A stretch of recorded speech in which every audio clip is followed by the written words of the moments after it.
c'est pas venu comme un coup de baguette magique, hein. J'y crois pas tellement, mais ça peut arriver pour d'autres, mais pas pour moi. J'avais donc une certaine, j'allais dire, fréquentation de ce qu'était la vie chrétienne. Et un jour, je suis rentrée dans une église et j'ai trouvé le petit livret de l'évangile de Saint Jean. Et j'ai commencé à le lire et il m'a passionnée. Jusque-là, Jésus, je le connaissais, j'en avais entendu parler, j'ai fait ma communion. Mais il est devenu quelqu'un de vivant, et de vivant, j'allais dire, dans ma vie. Et suite, ce qui s'est greffé là-dessus, c'est un dimanche matin, un Africain qui est venu dans notre paroisse dire une première messe. Et là, les deux choses se sont conjuguées, Jésus et les hommes. Parce que pour moi, ma vie, c'est ça. Je suis au service des autres. Avec les migrants en alphabétisation, et puis avec les sans-domicile. Et là, j'essaye vraiment d'être à l'écoute. Il y a une phrase dans l'Évangile qui m'a toujours fait vivre, c'est « Je suis venu pour qu'ils aient la vie et qu'ils l'aient en abondance ». Hein?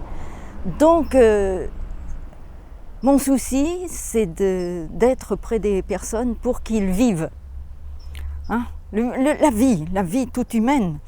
Et aussi, qu'ils l'aient en abondance, je pense que c'est de connaître Dieu, de savoir qu'ils sont aimés de Dieu et que c'est lui qui nous aime le premier. Alors c'est capital. Moi je prie tous les matins 1 heure avant de commencer quelque activité. C'est vraiment déterminant dans notre vie, dans ma vie de relation avec Dieu, d'écoute, hein, de remise en cause. Et c'est là qu'on découvre la parole de Dieu et qu'elle nous cause, qu'elle nous parle. Des fois, le vœu d'obéissance, ça vous titille. Hein. Quand j'étais en République dominicaine et que j'étais bien, on m'a dit il faut que tu retournes en France. Là, tu le sens un peu. Mais si tu as une vie en accord avec ce que le Seigneur te demande au jour le jour, tu le vis. Hein. Le vœu de pauvreté, c'est vraiment lié à notre contexte social aussi. Et je fais attention à...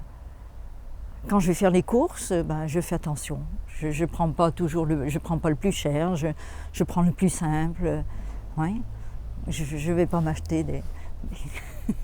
Et puis le vœu de chasteté, c'est aimer. Hein. Donc ça, j'allais dire, c'est le plus...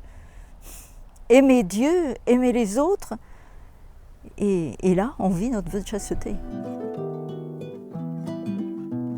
Mes joies, c'est d'accueillir quelqu'un à la maison. L'autre jour, notre voisin, qui est algérien, nous rend de multiples petits services, et pour un remerciement, il a dit « Mais vous nous invitez ». Donc il est venu avec sa femme, et ça a vraiment été sympa.